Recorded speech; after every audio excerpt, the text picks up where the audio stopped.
tentang teks resensi. Ada yang merasa masih kurang familiar dengan istilah ini?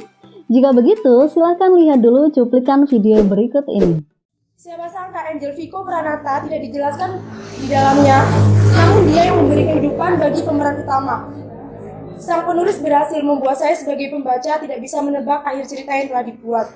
Halo guys, tapi di sini dan ini adalah ROG Phone 2 versi resmi Indonesia. Jadi guys, hari ini kita mau unboxing dan review sabun. Siapa yang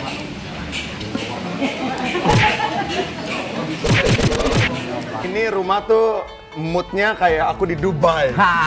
Kayak di Dubai atau di... Bagaimana? Tentang apakah video tersebut? Nah, betul sekali. Kita mengenalnya dengan review, unboxing, dan sebagainya. Jadi misalnya ada artis yang buka restoran, kemudian ramai-ramai orang mereview restoran tersebut, atau ada make up keluaran terbaru, gawai atau HP keluaran terbaru, kemudian banyak yang membuat video unboxing atau review dari produk tersebut. Nah, sebenarnya kegiatan seperti itulah yang kita maksud dengan resensi. Jadi, seharusnya sudah tidak asing lagi ya dengan kegiatan resensi ini. Karena resensi kini sudah tidak melulu kita temui di media cetak maupun tugas sekolah saja. Resensi, ulasan, review kini menjadi rutinitas yang sering sekali dibahas di media sosial. Selain itu, materi ini juga berulang kita pelajari baik di jenjang SMP maupun SMA. Di jenjang SMP kita mengenalnya dengan istilah teks ulasan. Sudah mulai ingat? Semoga tidak kena penyakit lupa ya. Kalau begitu langsung saja siapkan catatanmu, jangan lupa untuk mencatat dan membuat peta konsep.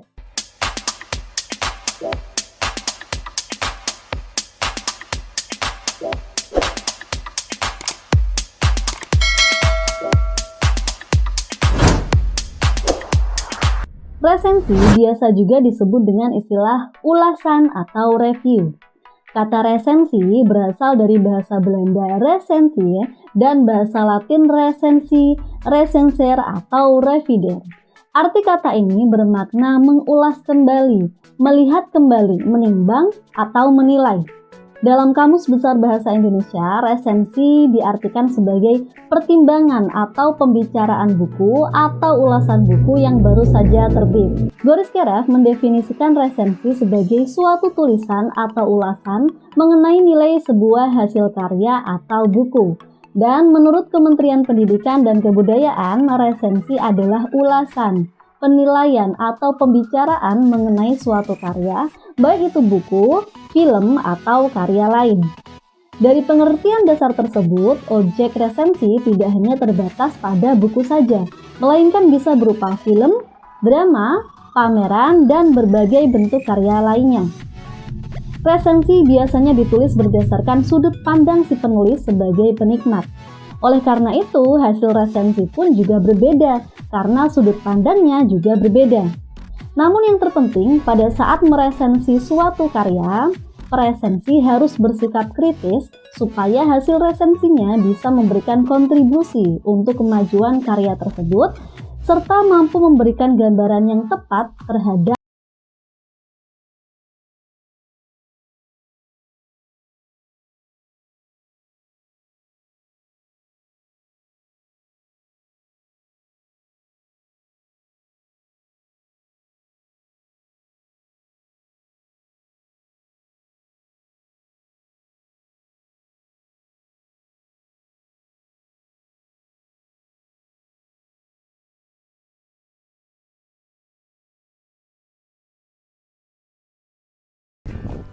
Di mana kita dapat menemukan sebuah resensi? Sebuah resensi biasanya akan kita temukan di dalam surat kabar, baik online maupun cetak. Atau belakangan, kita juga bisa menemukan resensi di dalam sebuah blog. Akan tetapi, untuk disebut sebuah resensi atau sebuah teks bisa disebut sebuah resensi apabila di dalamnya terdapat unsur-unsur teks resensi, yaitu identitas buku yang meliputi judul karya, penulis, tahun terbit, penerbit, jumlah halaman, dan cetakan. Kemudian adanya sinopsis, yaitu ringkasan isi atau cerita di dalam buku. Kemudian penilaian yang meliputi kelebihan maupun kekurangan isi, dan diakhiri dengan adanya rekomendasi. Kemudian unsur-unsur teks resensi ini akan masuk ke dalam bagian-bagian struktur teks resensi. Adapun struktur teks resensi atau sebuah teks resensi dibangun oleh beberapa struktur. Yang pertama, orientasi, kemudian argumentasi, dan rekomendasi. Lalu, apa yang dimaksud dengan orientasi? Orientasi di dalam teks resensi yaitu bagian pengantar umum yang disampaikan oleh penulis, biasanya berisi pengenalan atau latar belakang penulis resensi maksudnya ya, tentang buku yang akan dibahas. Maka di dalam bagian orientasi akan kita temukan identitas dan sinopsis. Lalu, argumentasi yaitu bagian analisis dan evaluasi si penulis resensi terhadap isi buku, unsur-unsurnya, serta kelebihan dan kekurangannya. Di dalam bagian argumentasi akan kita temukan penilaian, kelebihan maupun kekurangan isi buku.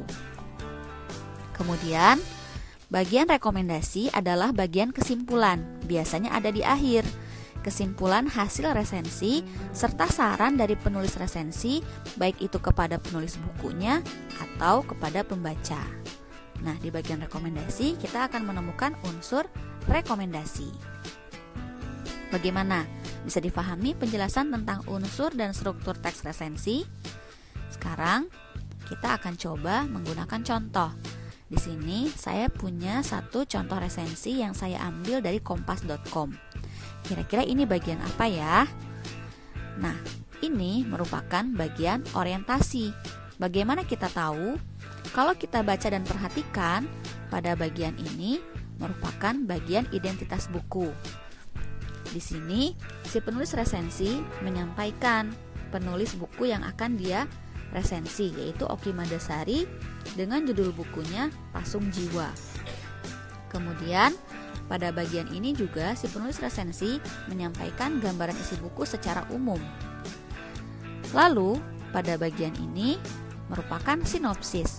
Kalau kita perhatikan, di sini si penulis resensi pada paragraf ini memulai meringkas isi bukunya. Selanjutnya, kita lanjut ke bagian berikutnya. Pada bagian ini merupakan bagian argumentasi dan di bagian akhir ini merupakan rekomendasi. Jika kita perhatikan dengan baik, 3 paragraf ini berisi penilaian si penulis resensi terhadap bukunya Oki Madasari. Di sini penilaian si penulis. Lalu di bagian akhir ini merupakan kesimpulan. Kalau kita perhatikan, si penulis resensi menyampaikan kesimpulan terhadap resensinya pada bagian akhir. Bagaimana? Mudah bukan mengetahui struktur dan unsur dari teks resensi? Terakhir, kesimpulan pembelajaran hari ini bahwa teks resensi merupakan penilaian terhadap sebuah karya, baik itu karya tulis seperti buku maupun karya seni seperti film, lukisan, atau lagu.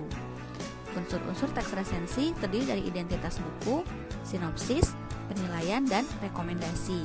Sedangkan strukturnya orientasi, argumentasi, dan rekomendasi. Bagaimana, mudah bukan cara memahaminya? Dan untuk lebih melatih kalian bisa memahami struktur dan unsur resensi ini, kalian bisa sering-sering membaca teks resensi ya. Selamat mencoba. Terima kasih.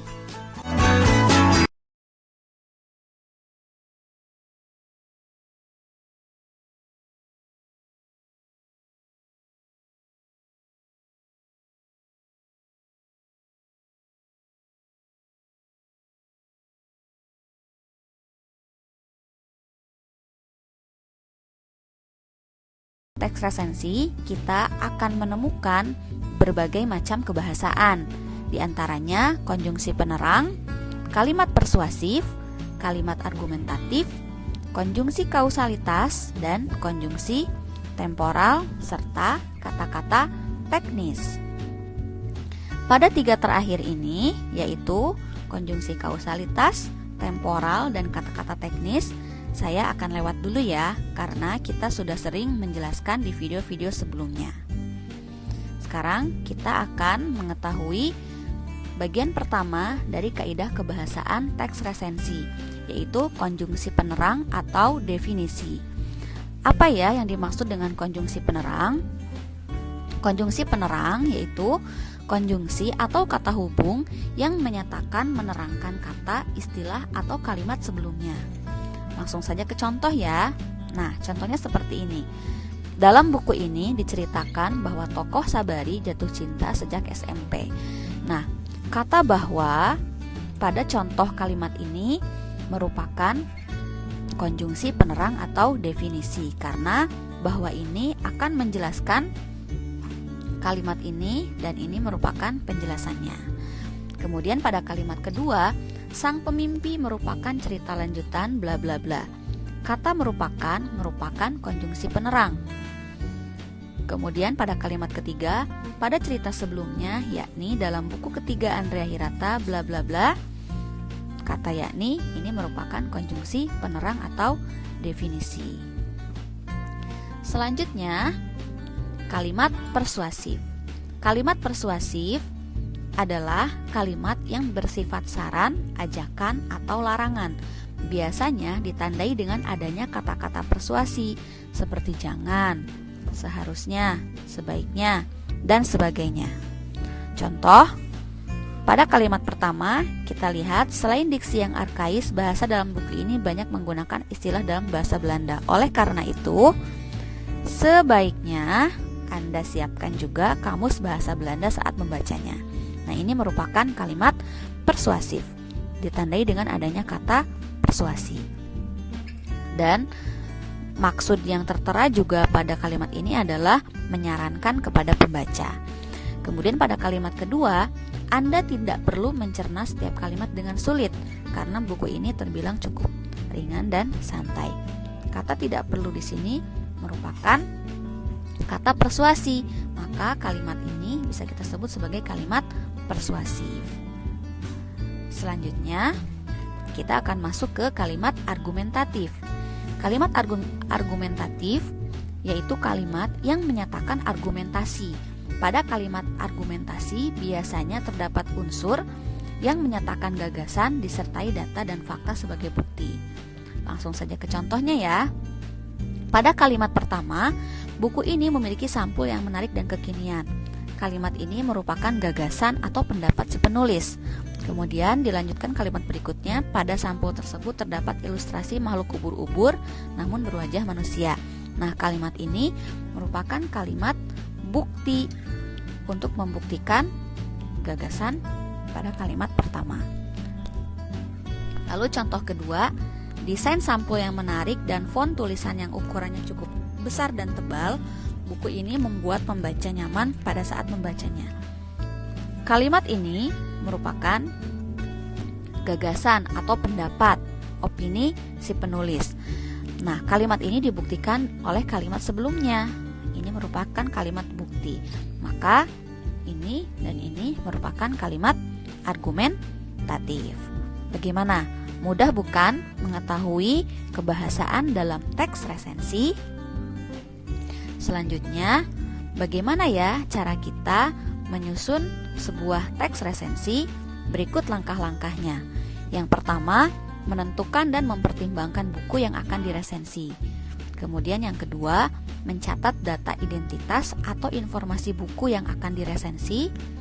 Yang ketiga, setelah itu kita membaca sambil menuliskan poin-poin penting isi dalam buku tersebut. Dan terakhir, kita menuliskan isi resensinya. Bagaimana? Sudah siap mencoba membuat teks resensi?